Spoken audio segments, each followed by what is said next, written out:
देखी दीदी, हमरा से जवन गलती भइल बा रउआ ओकर सजा हमरा के दी, लेकिन ये सब झंझट में पीहू के मत घसीटी रउआ।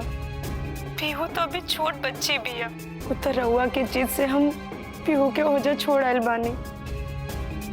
अगर पीहू सब बात सुनी समझी तो ओकर मासूम मन पर बहुत बुरा असर पड़ी दीदी, और ओकर मन में परिवार के प्रति नफरत पले बढ़े लागी। अच्छा, ढेर ज्ञान आ गइल बा तारा लगे। इहे विचार तारा तब काहे ना आइल है? जब कान्हा के पापा कान्हा के ले जात रहना तो इतना नेक विचार काहे ना आइल रहा तारा मन में? इहे विचार तब आउत ना तो हम समझती कि तहार अच्छा विचार ना हर लइकन खातिर बाटे। तब कान्हा खातिर कान्हा के मम्मी कान्हा के पापा लड़त रहने, तब तो तू चाहत रहलो ना कि वे घर से हम बस चल जाएं। का संस्कार देले बाड़ू तू पीहू के?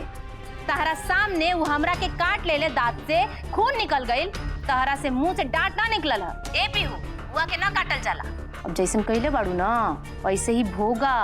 कहल जाला ना कि माई बाबूजी जौन करे ने वैसे ने बेटा बेटी के सहे के पड़ेला।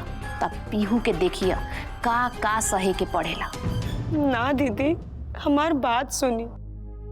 हमें कभी ना चाहिए है कि कान्हा रउआ से दूर हो जास, बल्कि हम तो हमेशा ही कोशिश करनी है कि रउआ कान्हा के संगे संगे शेखर जीजा जी के साथ भी रही। लेकिन न जीजा जी गंगापुर रह के तैयार बानी और न रउआ अपन ससुराल जाए के लिए तैयार बानी। प्रधान जी, एक बात हम रउआ के बता देता कि हमारे पर्सनल मैटर में ना ढेर टांग मत अड़ावत हो। हम कहाँ रहब कब जाइब अपने ससुराल, कान्हा के पापा एजा आई हैं कि ना आई हैं, ये सब हमार पर्सनल मैटर है और हम डिसाइड करब। और तू फोन रखा, हमके बहस नहीं के करे के।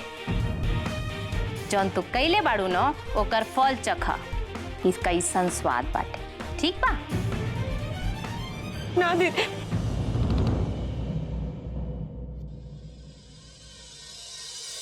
आप तारा के बुझाई अपने लड़का से दूर रहल ना कितना तकलीफ देला। तब हमके ज्ञान बांटत रहलुआ ना कि दीदी कान्हा के पापा के साथ जाए दी और पीहू के बगैर रह, तब बुझाई तहरा के। दादी, हमारे पापा कब आयन? का सच में मम्मी पापा के घर से निकाल दी बाड़ी? ना पीहू, तार मम्मी तारा पापा के घर से नहीं निकल ले। तार पापा देखिया वो जल्दी आ जाइए। ना दादी जी, मम्मी पापा के घर से निकलने बड़ी ना तो मम्मी इधर रहती नो, हम बुआ के संगे ना रहब। वो हमारे कहाँ खिंच लिया। अरे देखा कान्हा भैया आ गइलन। पीहू, हमार मम्मी ना जब देखो ना केहू से झगड़ा करत रहे, तुमका कहीं मत जाइए। तार मम्मी अच्छा रह लिया। अच्छा, खेले चलबू हमरा संगे? कान्हा भैया के साथे जाके खेला चलो।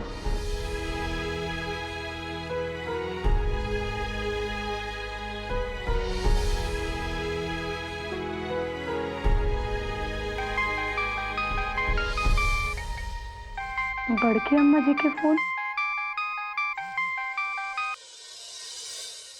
जी देखा कन्या, हमरा ओघरी जौन बुझाइल ना हम उहे कहनी।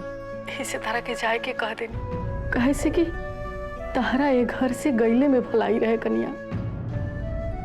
लेकिन तारा गईला के बाद जौन पीहू पे बीत रहल बानू वो हमरा से बर्दाश्त नहीं के होकर। अरे पीहू बच्चा बिया, ओकर मासूमियत बचाए खातिर तारा कुछ ना कुछ करे के पड़ी, न तो ओकरा मन में इतना जहर भर जाई ना कन्या कि फिर बहुत मुश्किल हो जाई। तो कुछ हो करा, लेकिन आ जा तू कन्या।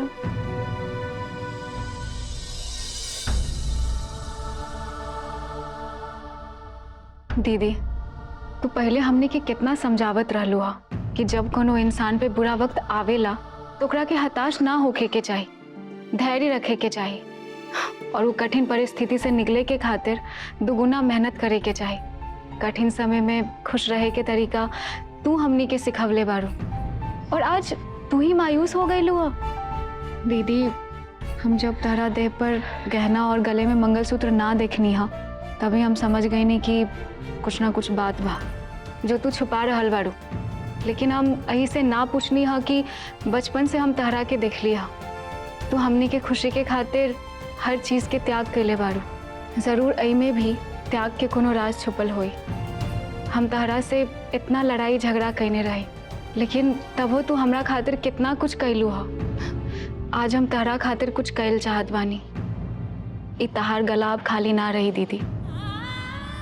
बाबूजी जौन मंगलसूत्र हमरा खातिर बनवले बाड़न, ये अब तू पहना। ना श्रद्धा, मंगलसूत्र जेकर नाम से लिहल जाला नु ओकरा के ही पहने के चाहिए। अब जब तुहार शादी हुई तब तू ही मंगलसूत्र पहनिया, ठीक बा? दीदी तू चिंता मत कर। जब हमार शादी हुई तो बाबूजी फिर से बनवा दिहन, नहीं तो हमार ससुराल से तो आ जाई ना मंगलसूत्र। लेकिन अभी जौन तहार गला खाली बा, लोग देखें तो का सोचेहन। हाय पकड़ा, हमरा के इहो मालूम बा कि हमरा एहजा आइला पर तहार शादी में विघ्न पड़ रहल बा। लेकिन तू चिंता मत करा, जल्दी ही सब कुछ ठीक हो जाई। हम जल्दी ही एहजा से चल जाए और तुहार शादी में हमरा वजह से कोनो विघ्न ना आए, अच्छे से हो जाए तुहार शादी। लेकिन दीदी तू एहजा से कहाँ जाइबू?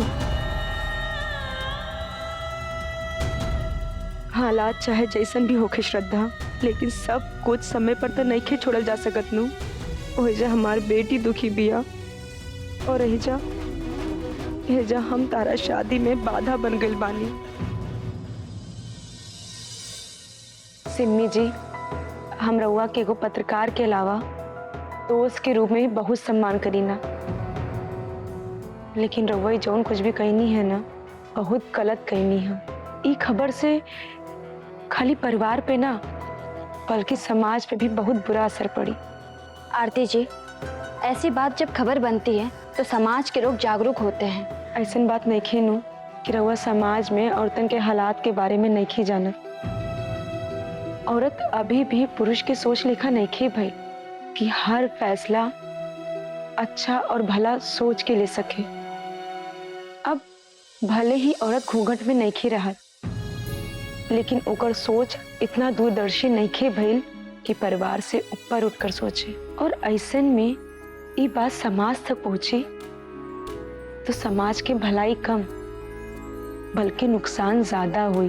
और हमरा के ससुराल से सासू माँ ये मारे निकलनी काहे से कि ऊ हमरा से नाराज रहनी और हम एक बहू के रूप में उनकर बात के मान रखनी है। एकरा के प्रधानी से जोड़कर देखकर ठीक बात तो नहीं खीनू। देखिए आरती जी, एक परिवार के बहू के रूप में आपका फैसला वो व्यक्तिगत है और शायद आपका ये फैसला सही भी हो सकता है, लेकिन आरती जी, एक पंचायत के प्रधान के तौर पर आपका ये फैसला सही नहीं माना जाएगा। अभी मान लीजिए कि पंचायत में कोई मुसीबत खड़ी हो जाए तो आप बताइए लोग किसके पास जाएंगे? आपके पास आएंगे आरती जी। एक मीडिया कर्मी होने के नाते मेरी एक जिम्मेदारी समाज के लिए भी है, इसलिए मैंने इस खबर को छापा है कि गंगापुर के लोग अब किसके भरोसे हैं। शायद आरती जी सही कह रही है, पत्रकारिता की सार्थकता इसी में है और ये सिर्फ बाजार के लिए नहीं बल्कि समाज के उत्थान के लिए हो। चाचा जी देखिए, बिना प्रधान के पंचायत तो नानू चली और एक बार प्रधान अपन इस्तीफा दे दी हन तो फिर प्रधानी उप प्रधान के पास चल जाई। और चाचा जी रउआ तो ये बात अच्छा से जाने ले कि अगर एक बार प्रधानी तिवारी खानदान से बाहर चल गई लूं तो फिर प्रधानी के दोबारा लियावल बहुत मुश्किल हो जाए। यहीं से हम कह रहे बानी कि चाचा जी ये मामला के ना जल्दी से जल्दी सुलझावे के पड़ी। यहीं से रउआ जितना जल्दी से जल्दी हो सके घर आ जाए।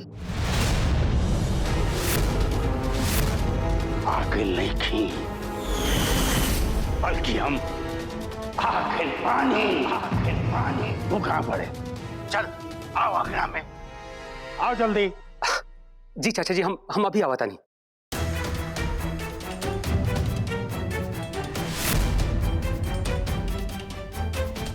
कमाल बा पतिदेव। नहीं मतलब हम बहुत मर्द देखनी है, लेकिन राव लेखा बेवकूफ मर्द नहीं देख ले। अरे जब चाची जी मना कर ले रही तो रवा काहे के चाचा जी के फोन करके बुलैली हाँ? दीदी ना अपन आपा खो दिले रही, अपने आगे केहू के लगावत ना रही, एक खातिर चाची जी दीदी जी पे लगाम लगावत रही। राहुल तो पता नहीं उनकर पूजा करके घर में बुलाए के ऊपर उतारो बानी। देखा मोहिनी, हम चाचा जी के फोन जरूर कर ले रहनी है, लेकिन चाचा जी हमार फोन करे से पहले ही घर पे आ गई बानी। समझ गए लू? समझ गए ली। लेकिन रउआ हमरा के ही समझाई कि रउआ के दीदी में इतना दिलचस्पी काहे बा। नहीं मतलब का राउर दीदी से कोनो पैसा उधार ले ले बानी या पूरा वकालत में कोनो मदद करत नहीं बताए ना। मोहिनी, मोहिनी, न तो हमरा के वकालत में मदद कर रहा बा और नहीं आरती भाभी से हमरा के कोनो उधारी चुकावे क्या। तू जानल चाहता हूं ना कि हम आरती भाभी की इतना मदद करे की कोशिश काहे कर रहा बानी? तो सुना, सस्ता ही है कि जब से अमर भैया घर छोड़ के चल गए बाड़न ना, अमर भैया के जाए के पता नहीं काहे हम अंदर ही अंदर अपना के दोषी मान रहा बानी। हमरा के ऐसा लाग रहा बा जैसे ना तो हम अमर भैया से ऊंचा आवाज में बात करती, नहीं अमर भैया के दोषी ठहरती, नहीं अमर भैया एक घर छोड़ के चल जाते। मनी, हमार मन, हमार आत्मा के अंदर से कचोट रहा बा। यह सच है कि अमर भैया जब ये घर पर नहीं खन, हम यही से पूरा कोशिश कर रहा बानी कि आरती भाभी के पूरा मदद, और ये मदद में भले और बीबी के ऐतराज होके। अरे मैं कौन बात की ऐतराज? का आरती भाभी तहार दुश्मन बाड़ी जब उनके मदद करे से तारा के दिक्कत हो रहा बा? हाँ दुश्मन बाड़ी, हाँ दुश्मन बाड़ी। अगर दीदी हमार दुश्मन ना रहती नू तो हर गंगापुर पंचायत के प्रधान हम रहती। मोहिनी, एक बात कान खोल के सुन ला और अच्छा से अपना दिमाग में बिठा ला कि आरती भाभी के वह इंसान अपन दुश्मन समझ सकीला जकरा आंखी पर स्वार्थ के चश्मा चढ़ा लोगे।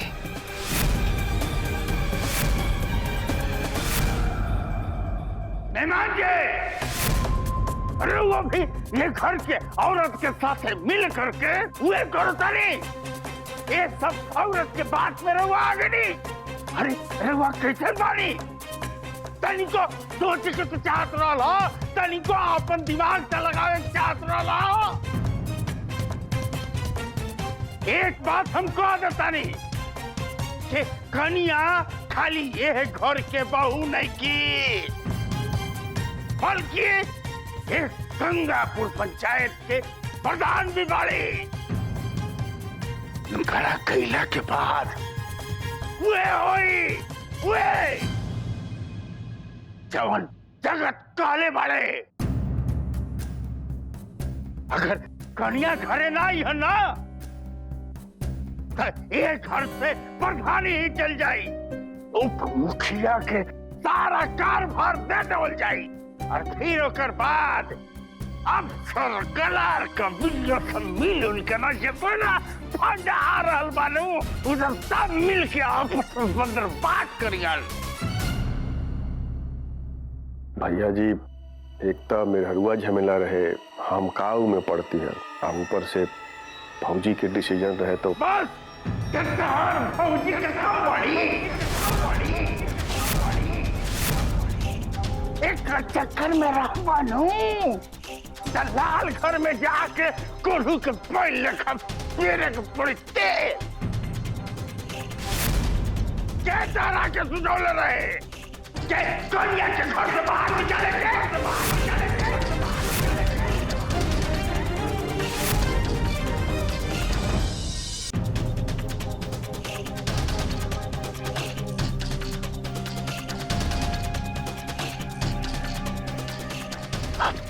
अपन दिमाग से निकाल दो कि वो खाली तहार पतो बाड़ी।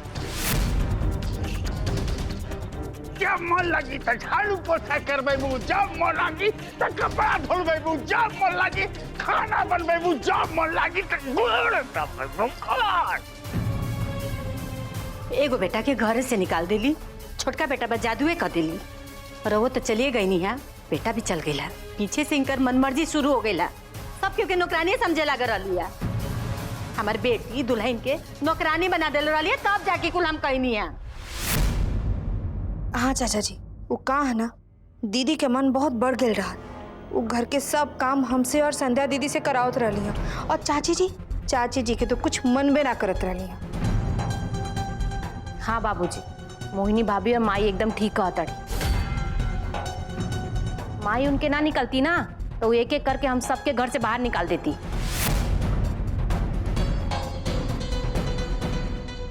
दादाजी,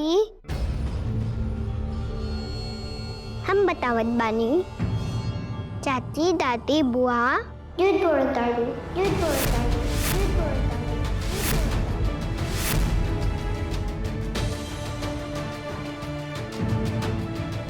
चाची जी, पीहू तो अपन महतारी से भी 4 कदम आगे बढ़ी। देखा तनी नु, लगता अपन दादाजी के सामने हम सबनी के पोल पट्टी खोल के मानी लेगी। का भइले दादाजी, रउआ के गईला के बाद हम सब बतावत बानी।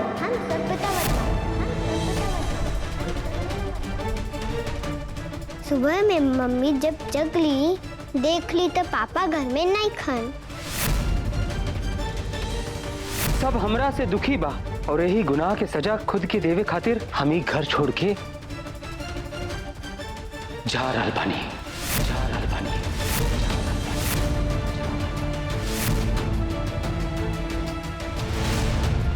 हमार पापा घर छोड़ के चल गईला, हमार मम्मी के निकाल देलो।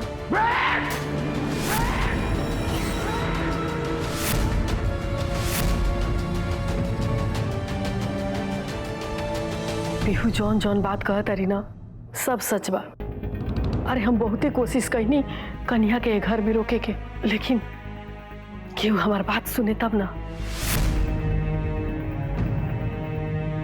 हाँ ताबू, गंगापुर पंचायत के प्रधान बड़ी, अब ये घर के कन्या थोड़े ना बड़ी, क्योंकि के बतावे के पड़ी कि चाय में दूध कैसे डाला, गोभी के सब्जी कैसे बनेला। अब तो सब क्यों के गलती हमरे में नजर आई। हम तारा के गड़ल मुर्दा उखाड़े के नहीं सिखात।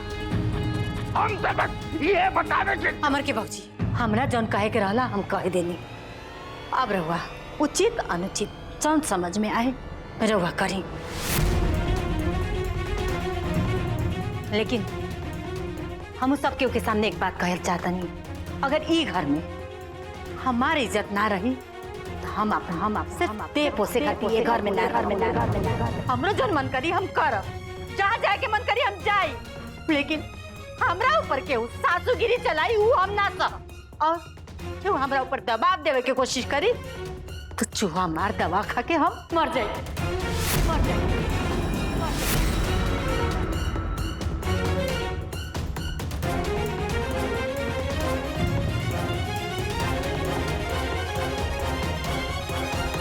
जगत जी चाचा जी, कौन रास्ता बा कि सब ठीक हो जाओ? हमरा तो इस प्रपंच में दिमागी काम नहीं के करत। चाचा जी देखिए, अब ही कुल बात छोड़ी, रहुआ इतना दूर से आ रहल बानी, थाक गए लोग। अब अपन कपड़ा उपड़ा बदली फिर बैठ के बात कल जाए चाचा जी। और वैसे भी बिना आरती भाभी के वापस बुलौले इस समस्या के और कोनो दोसर समाधान के रास्ता नहीं खे। ठीक बा, चल बेटा आओ। देख लो मोहिनी भाभी, अपने पति देव जी के खाली वकीले बनेले, ये घर में भी वकीले बनल रहे ने। देखो हमरो पति वकील हमारे, एजा आवे ने ना तो मुंह सियाइल रहेला, कुछो ना बोले ना। तारे ढील देवल के नतीजा है कन्या प्रधान जी जैसे चल गई है तो इनके खाना नहीं खे घोटात। अपने प्रधान भौजी खातिर देखिए का करी है अब।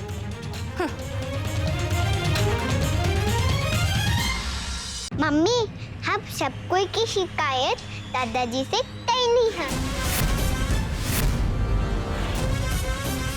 बुआ के भी, दादी के भी और चाचे के भी करेंगे। पीहू बाबू, केहू के बारे में बुरा ना कहल जाला। और फिर बुआ, दादी जी, चाची सब क्यों अपने बानू। मम्मी काहे ना कल जरा।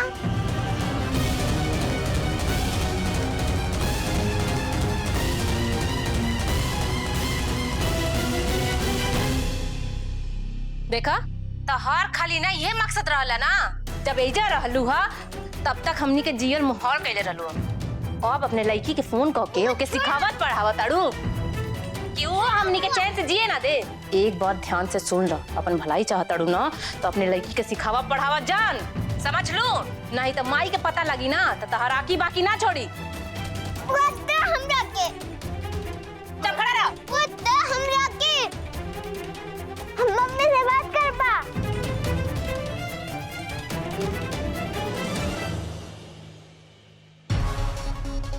ढेर मन संगा बनबू संध्या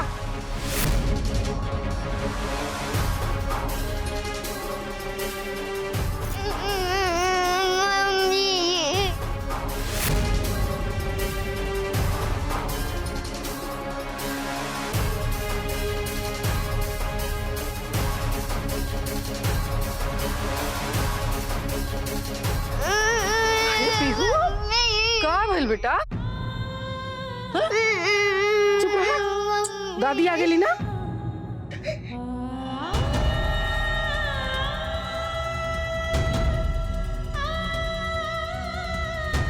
कन्या, तू जब से गई बाड़ू पीहू के साथ ही जब कुछ भी ठीक नहीं के ओकत कन्या।